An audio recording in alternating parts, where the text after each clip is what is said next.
BPH basically जिसको full form में कहा जाता है बेनाइन हाइपरप्लेजिया ऑफ प्रोस्टेट, मतलब प्रोस्टेट की एक तरीके से उम्र के साथ में बढ़ने की बीमारी है। प्रोस्टेट यूजुअली हर आदमी में एक अंग है जो कि उसके सेक्सुअल लाइफ के लिए संबंध बनाने के काम में जो वीर्य निकलता है उसका प्रोडक्ट बनाता है। उम्र के साथ में प्रोस्टेट बढ़ता है। अगर वो सामान्य रूप से बढ़ता है एवं पेशाब में रुकावट करता है तो उसको बेनाइन हाइपरप्लेजिया ऑफ प्रोस्टेट या बीपीएच आम भाषा में कहते हैं कि किसी को प्रोस्टेट लेते तकलीफ है। पेशेंट्स इनके लक्षणों में पेशाब शुरू करने में ज्यादा समय लगना। जब पेशाब आई तो उसको धार कमजोर आना, धार रुक रुक के आना, या अटक अटक के धार आना यूजुअली मेन सिम्टम्स होते हैं। पेशेंट को तकलीफ होती है कि उनको या तो बार बार पेशाब जाना पड़ता है दिन में, और पेशाब करने के बाद ऐसा लगता है कि अंदर पेशाब बच गया हो, पूरी तरीके से पेशाब थैली में से खाली नहीं हुआ, इसलिए उनको थोड़ी देर बाद वापस एहसास लगता है कि यूरिन जाना है। इसके साथ में जो मुख्य इनकी तकलीफ होती है, इन मरीजों को रात में बार बार उठ के पेशाब जाना पड़ता है, जिसको हमारी भाषा में नॉक्चूरिया कहते हैं। मतलब बेसिकली रात में वो 2 3 4 5 बार, जिससे उनकी रात की नींद खराब होती है, ऐसे बार बार यूरिन जाना पड़ता है। ये सब तकलीफें, साथ में कभी कभी कुछ कॉम्प्लिकेटेड पेशेंट्स में बार बार यूरिन में इन्फेक्शन होना, पेशाब में कभी याद खून आना, ये सब एडवांस्ड तकलीफ के लक्षण हैं।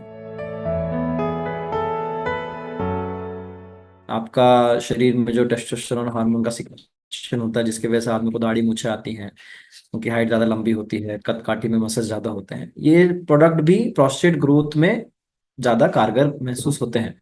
तो प्रोस्टेट की ग्रोथ आपकी जेनेटिक्स, जहाँ आपके जीन्स में क्या है, प्लस आपके बॉडी में टेस्टोस्टेरोन की लेवल या मात्रा कितनी है, ये चीज मेन डिटरमाइन करती है कि उम्र के हिसाब से ये किस रफ्तार से बढ़ेगा।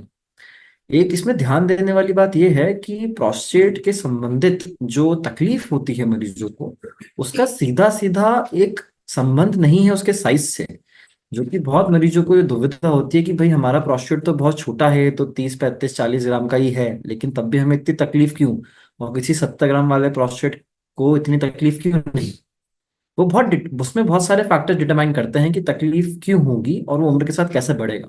प्रोस्टेट एक 3D ऑर्गन है, एक 2D ऑर्गन नहीं है।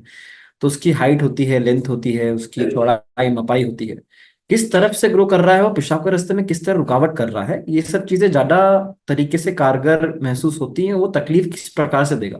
एक छोटा प्रोस्टेट भी तकलीफ दे सकता है, और हो सकता है एक बड़ा प्रोस्टेट भी तकलीफ ना दे।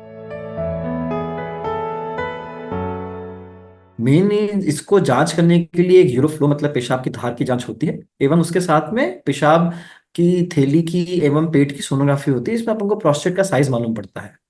इस सब के साथ में आपका यूरोलॉजिस्ट आपके संडास के रास्ते से आपके प्रोस्टेट को छू के उसके साइज का एहसास भी करता है, जिसको रेक्टल एग्जामिनेशन कहते हैं। ये तीनों चीजें कंबाइन होने के साथ में कुछ खून की जांचों के साथ ये मालूम पड़ता है कि ये जो तकलीफ है पेशाब संबंधित, ये प्रोस्टेट संबंधित है कि नहीं। अगर धार कमजोर है, अच्छे से नहीं हो रही है, अंदर पेशाब बाकी रह रहा है, सोनोग्राफी में प्रोस्टेट काफी बड़ा है, तो इनिशियली इन सभी मरीजों को अब हमारे पास बहुत सारी दवाइयां अवेलेबल हैं जो पेशाब के रास्ते को खोलने का काम करती हैं। और उनमें बहुत सारे कॉम्बिनेशन अवेलेबल हैं। कुछ दवाइयां ऐसी भी हैं जो प्रोस्टेट के साइज को कम करती हैं। इन सभी दवाइयों के कॉम्बिनेशन से इनिशियली आपको 2 3 महीने उन ट्रायल लेना चाहिए, क्योंकि बहुत सारे पेशेंट्स ऐसे हैं जो कि दवाइयों से ही कारगर साबित होकर उनकी तकलीफें ठीक हो जाती हैं, एवं वो दवाइयों से ही अच्छे हो जाते हैं। पर ऐसे पेशेंट्स जिनको दवाइयों से आराम मिलता है, इनको ये ध्यान रखना चाहिए कि जैसे बीपी और शुगर की गोली रोजाना लेनी चाहिए, वैसे ही प्रोस्टेट की गोली भी आप एक भी दिन मिस नहीं कर सकते। प्रोस्टेट की गोली अगर आपको रुकावट के कारण चालू होती है तो वो मान के चलिए वो ऑलमोस्ट आजीवन के लिए होती है। प्रोस्टेट की गोली पे रहते हुए भी कुछ पेशेंट्स का समय के साथ प्रोस्टेट की जो पेशाब की धार है, अगर वो इंप्रूव होती है इनिशियली शुरू शुरू में, वो हो सकता है लंबे समय तक इम्प्रूव रहे, तो उनको गोलियां चालू रखी जाती हैं। अगर गोलियां चालू रखने के बावजूद भी कुछ कंडीशंस हैं जिसमें उनका या तो पेशाब की धार कम होने लग गई, या तो उनकी कभी पेशाब रुक गई, पेशाब अटक गई, जिसको यूरिनरी रिटेंशन कहते हैं, कि हो सकता है रात भर पेशाब हुई भी नहीं और सुबह नली डालने जैसी स्थिति आ गई, या पेशाब में खून आया, बार बार पेशाब में इन्फेक्शन हो रहा है, ये सब चीजें इंडिकेट करती हैं, उस तरफ इशारा करती हैं कि आपको प्रोस्टेट की सर्जरी की जरूरत है। प्रोस्टेट की सर्जरी को कॉमन भाषा में ट्रांसयूरेथ्रल रिसेक्शन ऑफ प्रोस्टेट कहते हैं, जिसको कॉमन भाषा में TURP कहते हैं। इसकी करने की बहुत सारी विधियां हैं। इसमें दूरबीन लेजर के माध्यम से पेशाब के रास्ते से ही जाके प्रोस्टेट की जो रुकावट है उसको लेजर और एनर्जी सोर्स से क्लीन कर दिया जाता है, ताकि जो प्रोस्टेट पेशाब के रास्ते में रुकावट कर रहा है वो रास्ता साफ हो जाए। प्रोस्टेट को चिप बाय चिप, जैसे छोटे छोटे टुकड़ों में एनर्जी के माध्यम से निकाला जाता है।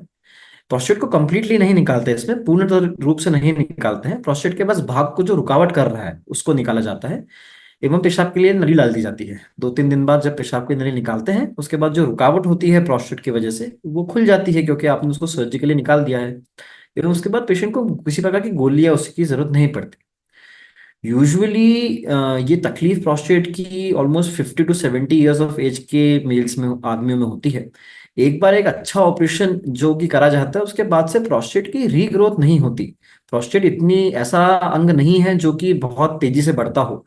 तो एक बार अच्छे से प्रोस्टेट का ऑपरेशन होने के बाद वापस प्रोस्टेट की वजह से पेशाब में रुकावट होने की संभावना बहुत ही कम होती है। जैसे कि मैंने बताया कि आपको पहले ये देखना पड़ेगा कि प्रोस्टेट की तकलीफ कितनी बड़ी है, उससे रुकावट की तीव्रता कितनी ज्यादा है, और उसके साथ में और कोई परेशानियां तो नहीं, जैसे बार बार इन्फेक्शन होना, पेशाब में खून आना। इनिशियली इलाज दवाइयों से होता है, जिसमें पेशाब के रास्ते को खोलने की दवाइयां दी जाती हैं, जो पेशाब के थैली के मुंह को थोड़ा रिलैक्स करती है, प्रोस्टेट को थोड़ा सिकोड़ती है। इन इलाजों के कारगर ना होने पे या इन इलाजों सक्सेसफुल ना होने पे प्रोस्टेट की सर्जरी की जा सकती है। पहली चीज तो यह करनी है कि सभी मर्दों को, आदमियों को अपने पेशाब संबंधित आदतें को सुधारना चाहिए। उनको ऐसी, जब अपने थोड़ी एज हो जाए, 40-50 ईयर्स के हो जाए, तब उनको ऐसा नहीं करना चाहिए कि सिचुएशन में बहुत सारा पेशाब रोक रहे हो, बहुत लंबे समय तक किसी मीटिंग या काम में बिजी हो तो पेशाब रोकें। हेल्दी या स्वस्थ यूरिन करने की आदतें बनानी चाहिए। बार बार बहुत अत्यधिक मात्रा में पानी नहीं पीना चाहिए कि एक साथ 5-6 गिलास पी लिए या 4-5 गिलास पी लिए। दिन भर का यूरिन, अपने पानी का इंटेक 2.5 से 3 लीटर जितना रखें। जब भी यूरिन का पहला एहसास हो तभी पेशाब करने जाएं, ताकि पेशाब की थैली पे ज्यादा प्रेशर ना पड़े। एवं अपना नॉर्मल डाइट ये सब हेल्दी रखें। प्रोस्टेट एक ऐसी बीमारी है जिसको आप प्राथमिकता से, उम्र के साथ में अगर प्रोस्टेट बढ़ रहा है तो वो आपके कंट्रोल में नहीं है। आप उसकी रोक, आप जैसे उम्र रोक नहीं सकते, वैसे आप प्रोस्टेट की ग्रोथ नहीं रोक सकते कुछ करने से, लेकिन उससे होने वाली तकलीफों को आप जल्दी पकड़ के उसका समय से इलाज करवा सकते हैं।